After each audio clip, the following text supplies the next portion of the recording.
Jadi sebetulnya dia itu adalah bukan pendidikan tentara ya. Dia latar belakangnya, dia dulu sekolah di kedokteran. Dan dia tuh terkenal pandai, ya pandai banget itu orangnya. Nah lalu dia berhenti pada waktu itu untuk kemudian dia hijrah ke Jakarta. Dia ingin ikut berjuang pada waktu itu, ya. Nah akhirnya dia karena dia itu pandai berbahasa macam-macam ya, dia bisa berapa macam bahasa, dia dipakai sebagai penghubung. Nah kemudian dia ditempatkan pada waktu itu di Jalan Cilacap. Ada satu gedung itu gedung perhubungan gitu loh. Nah dia dipakai di situ.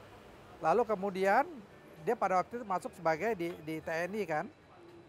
Nah lalu kemudian dia dikirim ke Belanda ikut konferensi meja bundar sebagai ya penerjemah dan juga sebagai sekretaris pada waktu itu, membantu kita ya yang waktu itu mengadakan konferensi dengan Belanda dalam kemerdekaan ini.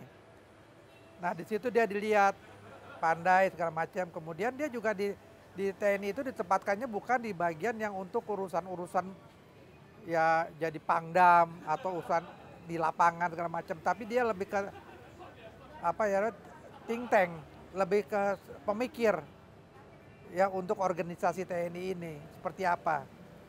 Jadi saya lihat sebetulnya dia itu figurnya itu bukan figur tentara. Dia figur seorang kepala rumah tangga dan seorang ayah yang sangat baik hati. Tidak pernah saya melihat dia itu marah sampai seperti apa sebagai seorang tentara itu. Tapi dia tegas. Dia orangnya disiplin. Ya. Dia orangnya sangat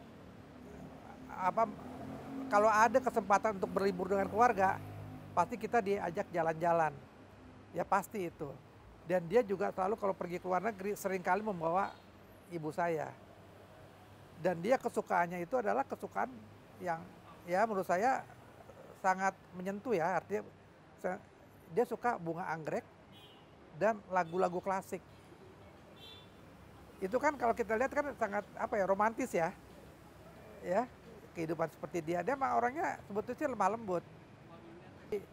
Gini, hanya saya melihat contoh saja dalam hidupnya dia seorang yang sangat sederhana, memberikan contoh yang baik kepada anak-anaknya, dan dia sangat disayang oleh keluarganya, termasuk oleh sepupu-sepupu saya, sangat-sangat dekat dengan sepupu saya, dan selalu kalau dia pergi kemanapun juga, dia selalu membawa buah tangan untuk semuanya.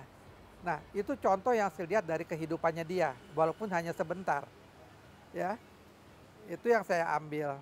Ya, dan juga barangkali yang saya bisa ambil adalah memang satu hal yang menurut saya adalah belum tentu kalau kita selalu baik kepada semua orang, orang juga akan baik kepada kita. Ya kan? Ya seperti kejadian inilah. Mungkin dia merasa bahwa saya baik kok sama semua orang, orang juga kelihatannya baik sama kita, tapi tiba-tiba ya seperti itu kan kejadiannya. Nah jadi itu yang saya lihat gitu loh. Ya pelajarannya saya bisa ambil. Download Tribun X sekarang, menghadirkan lokal menjadi Indonesia.